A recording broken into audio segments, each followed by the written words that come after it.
right, so first off, just so how's training been going so far with the group? Yeah, it's been good. I mean, obviously sometimes in these situations, right after some guys finish their season, not quite done. Some guys are in mid-season, so we couldn't get obviously all 18 guys in from the first day. But I think slowly, I think after today, everyone will be in. We'll have a good 3-4 more days to really prepare ourselves. But the first couple of days have gone pretty good. And so, I mean, obviously, Gold Cup's not till next year. World Cup qualifying starts again the year after that. What do you sort of work on at this point in time? Is it just chemistry, or? I think you get together in games like this. And, obviously, a game like Argentina, a couple of weeks before World Cup starts in their own country is something a little bit special than any other kind of friendly that we usually or we might play after a season. So preparation.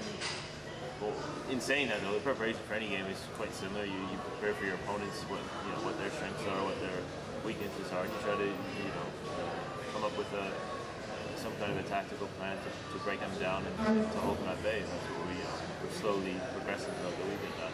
And so a couple of years ago, it was a 3-2 game against Brazil, and a game you guys played really well, one of the best games in a while.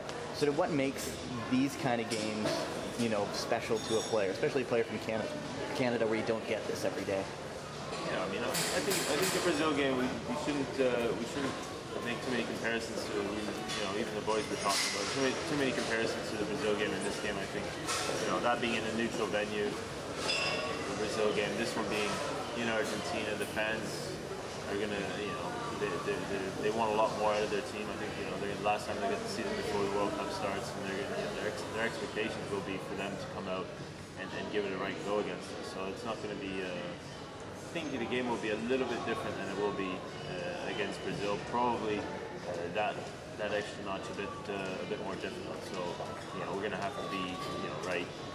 We need all 11 guys that are on the pitch at the one time, ready to go for it. Because it'll probably be one of those tough. It'll be a tough game where we probably won't see too much of the ball. We have to be prepared for that because we know that's what their strengths are really. And so, I mean, you've played, in Germany, in the English Premier League, the big stages. But what's going to make a friendly like this in front of 65,000 plus Argentinians different than even that? I think the South American atmosphere is always different than the European atmosphere. I think sometimes they got that little bit extra passion to their games. They're a bit more. They got a bit more. They just got that way about them in the stadiums that just, you don't see the European stadiums acting like they do here. They just they're throwing things, they got fireworks, they got all this things going on at once. So it's going to be we'll have to be prepared for all the different things that are going to happen throughout the game. It'll be something quite different than playing in a European stadium where things are much more structured and much more organized within their crowds.